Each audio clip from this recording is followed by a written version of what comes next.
28 अक्टूबर 1943 ये वो समय है जब वर्ल्ड वॉर सेकेंड चल रहा था और इस वॉर के दौरान ये जो नाजी थे यानी कि हिटलर ये कई नए नए टेक्निक का इस्तेमाल करके दुश्मनों के जहाज़ को तबाह कर रहे थे। और इस बात से परेशान होकर अमेरिका ने कई नए नए प्रोजेक्ट पर काम किया और इन प्रोजेक्ट में से एक था फिलाडेल्फिया एक्सपेरिमेंट, जो कि 28 अक्टूबर 1943 के आसपास यूएस की फिलाडेल्फिया सिटी के फिलाडेल्फिया नेवल यार्ड में अंजाम दिया गया था। तो इस एक्सपेरिमेंट का मेन ऑब्जेक्टिव ये था कि किसी भी तरह से यूएस नेवी की वॉरशिप को समुद्र में कुछ समय के लिए गायब कर सके ताकि दुश्मन के किसी भी ट्रैकिंग डिवाइस से ये ट्रैक ना हो सके। और कहा जाता है कि अमेरिका ने इस एक्सपेरिमेंट को अंजाम देने के लिए वे एल्बर्ट आइंस्टीन, निकोला टेस्ला जैसे जीनियस का मदद लिया था, जो इस टाइप के प्रोजेक्ट पे कई सालों से काम कर रहे थे। और इस एक्सपेरिमेंट के लिए साइंटिस्ट ने इलेक्ट्रोमैग्नेटिक और रेडार बेस्ड टेक्नोलॉजी के साथ निकोला टेस्ला के जीरो टाइम रेफरेंस जनरेटर का भी इस्तेमाल किए थे।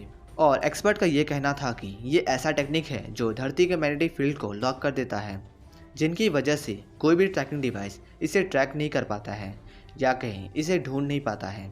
और कहा ऐसा भी जाता है कि एक बड़े शिप पे एक्सपेरिमेंट करने से पहले निकोला टेस्ला ने इसे एक छोटे शिप पे ट्राई किया था और वो एक्सपेरिमेंट में उन्हें सफलता भी मिली थी। लेकिन जब सब कुछ हो गया तब तैयारी शुरू हो गई इस एक्सपेरिमेंट को करने की।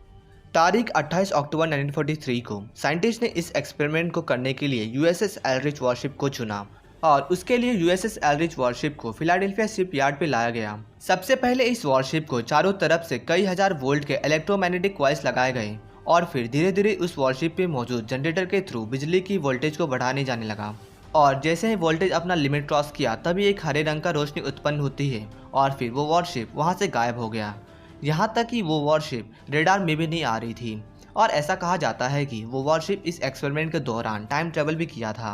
और जब कुछ घंटों के बाद वो वॉरशिप दोबारा से फिलाडेल्फिया नेवल शिप यार्ड पे दिखाई दी तब उस समय वो वॉरशिप का जो नज़ारा था वो दिल दहला देने वाली थी, क्योंकि जब वो वॉरशिप गायब होकर वापस आया तो उस वॉरशिप में जितने भी क्रू मेंबर थे उसमें से लगभग मरे हुए थे और कुछ तो वो वॉरशिप की दीवारों में जमे पड़े थे। और जो मेंबर जिंदा थे उनका दिमागी हालत ख़राब हो चुका था, मतलब उनका दिमाग काम नहीं कर रहा था।